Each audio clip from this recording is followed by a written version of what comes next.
morning, chickens.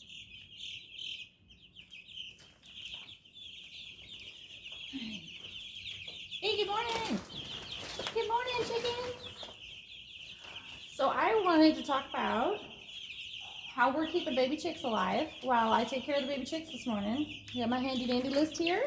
We'll start with number 5. The 5 reasons or the 5 things we do to help keep our chicks alive. All right, so number 5, the deep bedding. So this morning, instead of scooping poop or, I don't know, doing other things, because we used to do pine pellets and, I don't know, so we got the IBC totes this year and pine shavings.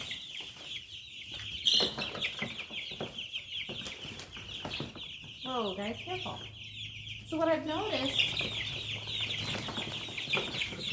they don't like it when you put the bedding on them, clearly.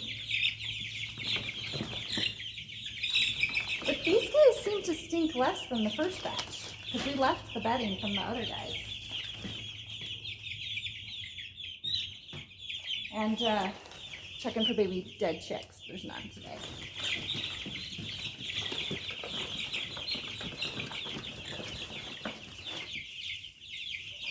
So deep bedding, that's number 1. I'll do it for those guys too. Or number 5. Sorry, we're going backwards. Okay, number 4. Number 4 that we've done differently this year is the brooder plate. So not only are we using the heat lamp, I have it off right now because it's kind of warm, but we've been using the brooder plate too. So they have 2 sources of heat. The heat plate is more to just keep the area warm. The brooder plate's where they can go at night. I think it's made a big difference. When it got really cold, we did have some smash under the brooder plate, but I think more would have died had we not had the brooder plate. So that's number 4. So we've got deep bedding, brooder plate, and heat lamp. We're using them both. Let's see, number 3. Oh, I just did a video on this one. I'll link it down below. We're using magic water, which is magical, apparently. It like boosts their little immune systems. It's got garlic, honey, vinegar, and I think it's making a difference. We do it for 2 weeks, just for 2 weeks. And it's kind of a pain to make, and I can see why people don't really want to do it, but I think it's making a big difference for them. It really helps them when they first get here. And okay, number 2, of the 5 things, this one's a little controversial.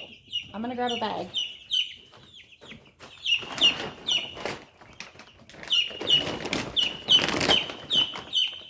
This is what we're feeding them. Oh, guys, just like the first week, I feed them a whole bag. So 75 birds, I feed them a whole bag, and then when it's done, we switch to our non-GMO feed.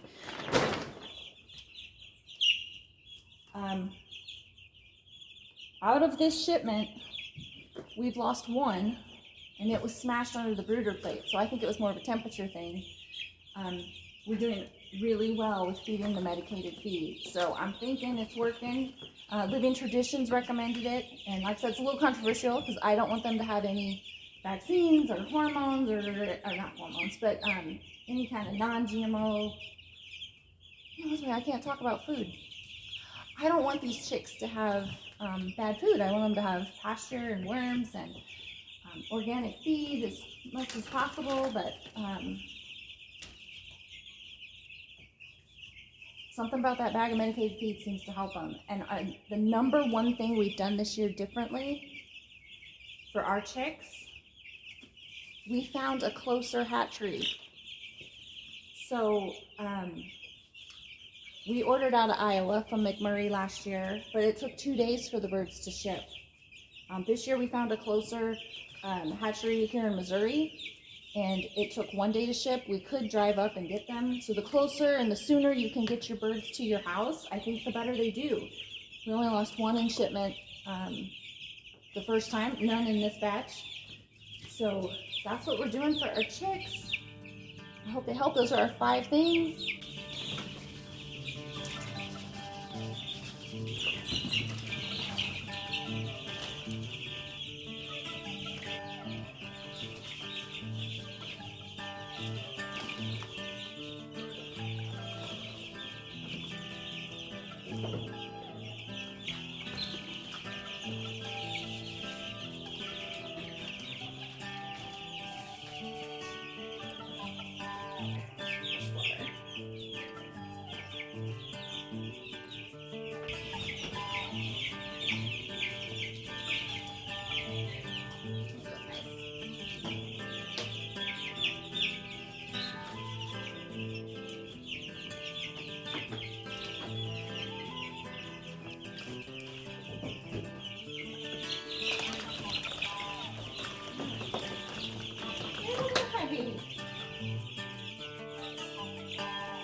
Be sure to give us a like, a thumbs up, something. Tell us something in the comments. Subscribe maybe. That'd be amazing.